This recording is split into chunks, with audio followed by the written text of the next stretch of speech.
In costly GPS mistake news, a GPS mistake is causing a 60-year-old woman to have a bad time as she showed up at the Canadian border with 400 pounds of marijuana and $600,000 of cash. Wow. That's a lot to have in your car. I mean, a little weed and a little money, you know. I'm as skeptical of civil asset forfeiture as the next person. But when you show up at the border with 400 pounds of marijuana and $600,000 of cash, well, even I start having questions. Let's learn a little bit more about this GPS mistake. A 60-year-old American driver was arrested last week after he took a wrong turn and ended up at the Canadian border with the cannabis and the cash. The Mounties over here in Canada say that Andrew Topenberg was following GPS coordinates that he entered incorrectly when he mistakenly ended up in the border lineup at Canada's Rainbow Bridge border, crossing into Niagara Falls. Topenberg of California was subject to an inspection because he didn't have his passport with him. He wasn't expecting to do the international travel that day. Shows up at the border, be like, I don't have a passport. Yeah, we're going to want to look at your car a little bit. Canadian border officials say they found 399 pounds of cannabis that would be valued at about somewhere between $250,000 and $500,000 in and of its own right, and also $600,000 of cash. Dude, why do you have this much cash and this much marijuana in your car is beyond me. The drugs and money were located throughout the car with cannabis in vacuum-packed containers and cash separated into bundles that were concealed in a safe, suitcase, and lockable case.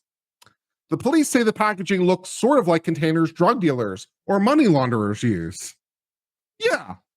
You know, at this point, thinking that they might be a drug dealer or money launderer, well, the amount of drugs and the money in and of itself is a clue.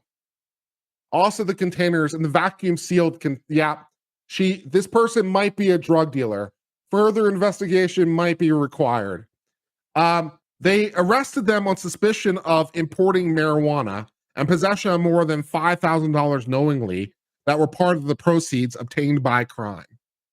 So yeah, the money itself, when it's obtained by crime, is it of itself illegal, right? You can't have the drugs and you can't also have the money that was produced by the drugs. Now, normally, proving the money came from the drugs is somewhat difficult, and I am normally opposed to civil asset forfeiture. In fact, I continue to be opposed to civil asset forfeiture. I don't need civil asset forfeiture. Criminal asset forfeiture will be fine, because I'm imagining we can prove it beyond a reasonable doubt at this point. Yeah. They appeared in Ontario court on Monday and released and remained in custody. The Border Patrol in Canada says the Border Patrol is extremely proud of diligence. Yeah, I imagine also U.S. authorities are going to have some questions. The Fed's probably going to have a few questions. State authorities might have a few questions. The Canadian government has a few questions.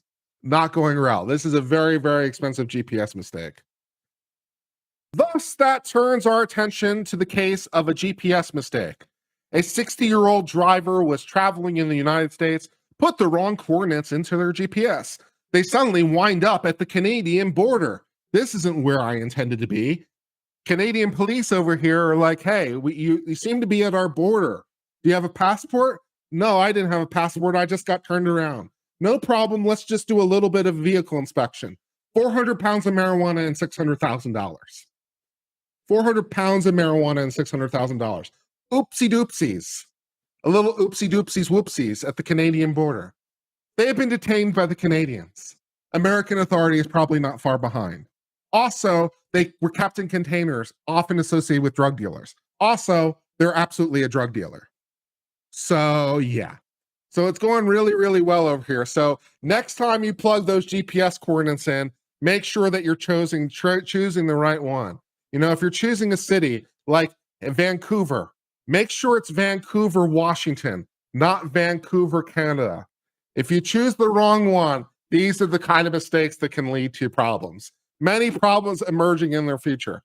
And that, for this moment, is the end of discussion of this story.